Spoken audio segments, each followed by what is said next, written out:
Good afternoon, everyone. We begin with breaking news. A vulnerable 18-year-old is still missing near Grand Forks, but we're getting new information on a possible sighting earlier today. Valley News Team's Aaron Walling joins us live from Gilby with the latest. Aaron? Thanks, Stacy. We're about on the outside of Gilby, where the Grand Forks County Sheriff's Office announced on their Facebook page that around 12:30 this afternoon, there may have been a potential sighting of Haley Sullivan, the missing 18-year-old from the Grand Forks Air Force Base.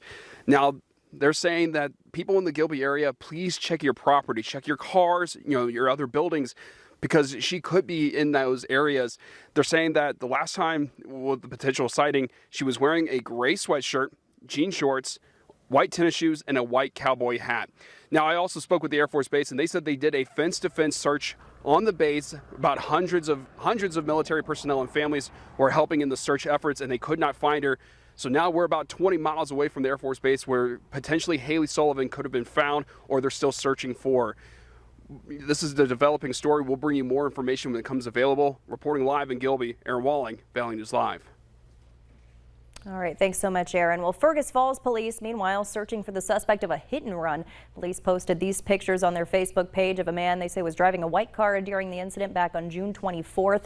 The vehicle will likely have some front-end damage. If you recognize this person or the vehicle description, call police using the information on our website. Just click on this story.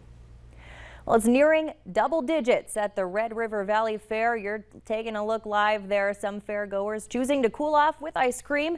Some spots at the fair, like the Ferris wheel per se, would provide a great view of a very special moon tonight. For more on what you might see, let's go to Hutch with a first look at the forecast. Hutch? Stacy, thanks so much. Yes, indeed, it's a super moon. What's so super about it? Well, we call it a super moon when the distance between the Earth and the moon is closer than typical. So for this full moon, for those of you keeping track, 221 plus thousand miles from Earth. That's pretty close.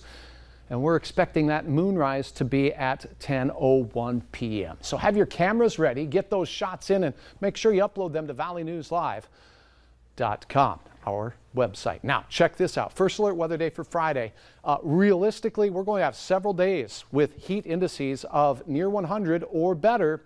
Not in all areas at all times, but in the afternoon heat, some of us could have oppressive heat, and it really begins on Friday, Saturday, Sunday, and all the way into next week. And the white colors here are the triple-digit air temperatures. We'll have heat indices that will challenge that. And it's going to get increasingly humid. Notice that green, sloppy, sticky air you can wear from the Gulf of Mexico gets here, and it's going to be pretty unpleasant. So stay hydrated and enjoy the temperatures tonight. Near 80 for a while, then dipping down the 10 o'clock hour to the low 70s. Perfect for taking pictures and sending them to Hutch and the team here at Valley News Live so we can share them with you a little later tonight of the big supermoon.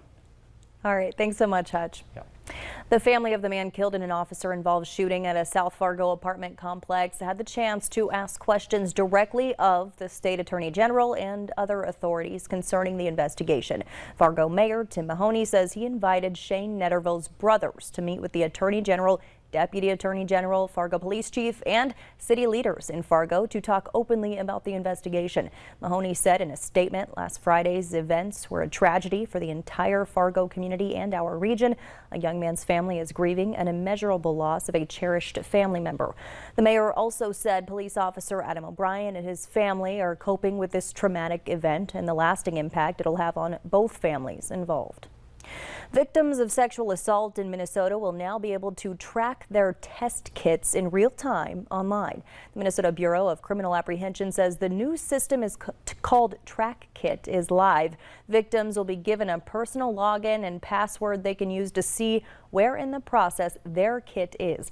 Multiple agencies will submit information, including hospitals, law enforcement, forensic labs, and the court. The test can take a long time to go through the system, and now authorities are hoping this can bring transparency to the process.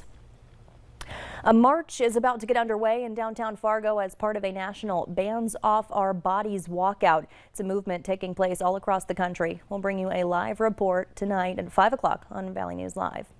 And in Washington, North Dakota U.S. Senator Kevin Cramer introduced legislation to give mothers the ability to receive child support payments while they're pregnant. The Unborn Child Support Act would allow a court, in consultation with the mother, to award child support payments while the child is still in the womb and retroactively up to the point of conception. It would allow mothers to determine if they want to collect child support from the father during or after pregnancy.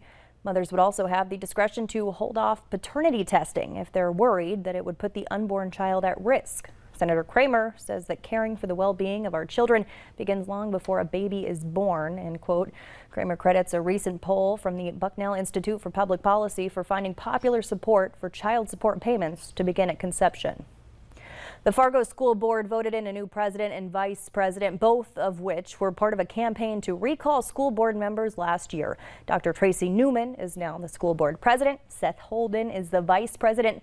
Last year, a group of parents started a campaign to recall 4 members of the school board, including those 2, as well as Nikki Gullickson and Jim Johnson. At the time, the Fargo School District was the only one in the area to require students to wear masks during COVID-19. An effort to recall the school board was not successful. We now have never before seen images of the police response to the school shooting in Texas. This is hallway surveillance video that shows how officers stood by and failed to engage the gunman as teachers and children were critically injured down the hall despite multiple calls for help. This video has been edited to omit children's screams. Lilia Luciano has the story.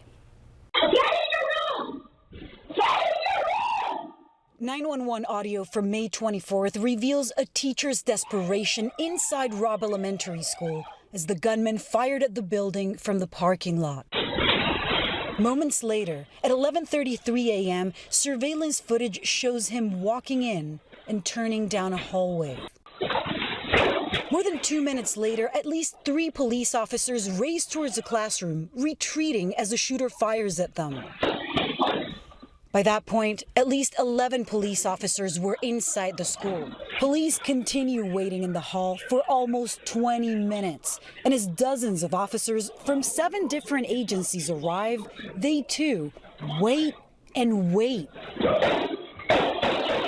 More than 20 minutes after that, at 12:21 p.m., the gunman fired 4 more shots, prompting several heavily armed officers with ballistic shields to move down the hallway. But they still didn't try to enter the classroom. Nearly an hour into the massacre, the gunman hadn't been stopped.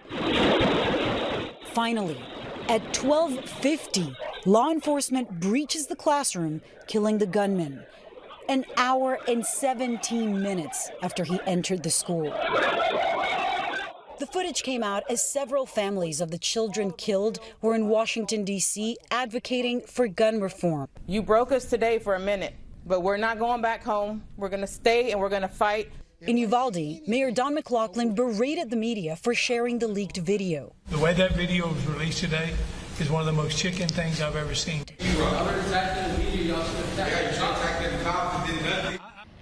A recent report from the state's Rapid Response Training Center said it's possible people could have been saved if they had received medical attention sooner.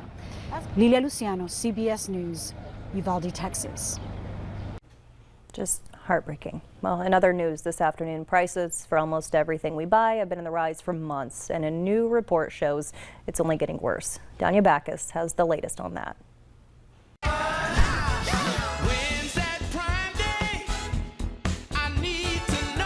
Amazon has a catchy song to promote its annual Prime Day, which offers thousands of deals.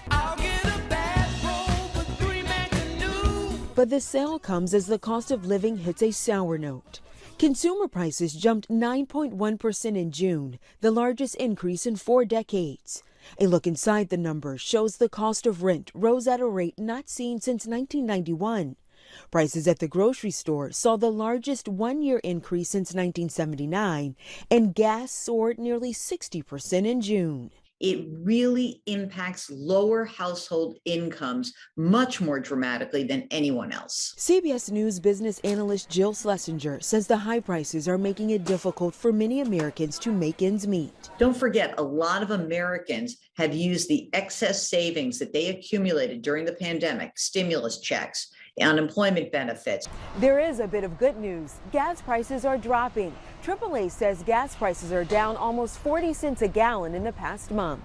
But drivers like Joanne Ward told us it still costs too much to fill up. I mean, any little bit's good, but we could be paying a whole lot less. The Federal Reserve is expected to once again raise interest rates later this month in an attempt to ease price hikes, but there won't be an immediate effect. It can really lag. So the impact of those rate increases takes a while to trickle through the economy. Schlesinger says inflation may not start to ease until the fall. Danya Backus, CBS News, Los Angeles. The latest report also shows new car prices increased more than 11% from last year, and airline tickets are up 34%. Check this out. A wedding at Homeward Animal Shelter is not just bringing two pups together in matrimony. It's also a clever way that the shelter is encouraging their adoption and the adoption of other pets. Earl's been wanting to pop the question for quite a long time, so we finally threw them the wedding that they've been looking for. They're going to be holding their wedding reception at Pawswalk. Come out and celebrate with us there, and then you can support all the shelter animals that are looking for their forever homes, just like Fran and Earl. For now, the two wait to hopefully be adopted together. You can celebrate with the newlyweds at the 32nd annual Paws Walk. That's happening Tuesday, July 19th at Rowe Farm.